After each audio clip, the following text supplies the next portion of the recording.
ஏழாவது வனம் காவிரி சிவனத்தில் தங்கியிருக்கும் நேரத்தில் குலகுருவாக விளங்கக்கூடிய வேதவியாசர் தோன்றினார். பாண்டவர்களே நீங்கள் 13 ஆண்டு காலத்தை கழித்து நாட்டிற்கு சென்றால் துரியன் நாடு கொடுக்க மாட்டான், நாடு தர மாட்டான். எதிர்காலத்தில் சண்டை தான் நடைபெற போகிறது. போர் நடக்கும் போல் தெரிகிறது. ஆகையால் பரமனை கோரி அரிதான தவத்தை செய்து பரமன் கரத்தில் இருக்கக்கூடிய பாசுபதகனை பெற்று வந்தால் பகையாளி வெல்லலான்னு சொல்லிட்டார். சரி, உடனே தவத்திற்கு சிறந்தவன் யார் என்று அண்ணன் கேட்டார். அண்ணன் கேட்டதற்கு தவத்திற்கு சிறந்தவன் இந்த தனஞ்சயன் ஒருவன் என்று என குறிப்பிட்டார் தாத்தா.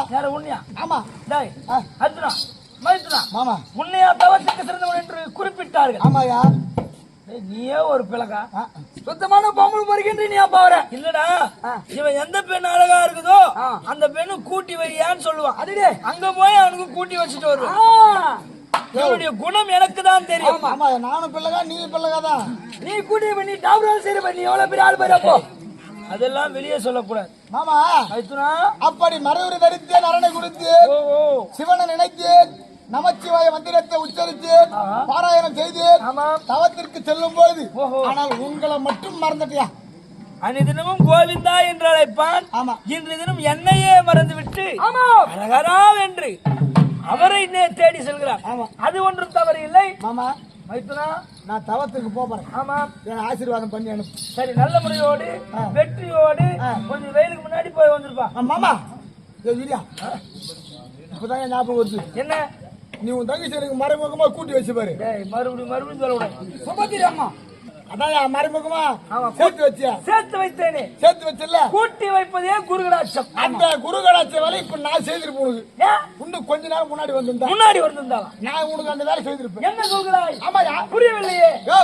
நான் தவத்திற்கு போகும்போது ஒரு அழகான பெண்ணானவள் ஜெகன் மோகினியா அவள் பெயர்.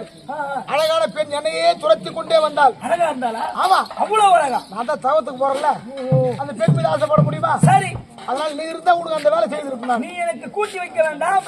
அந்த பெண் எந்த திசையாக போனா மட்டும் தோல். ஜெகன் மோகினியே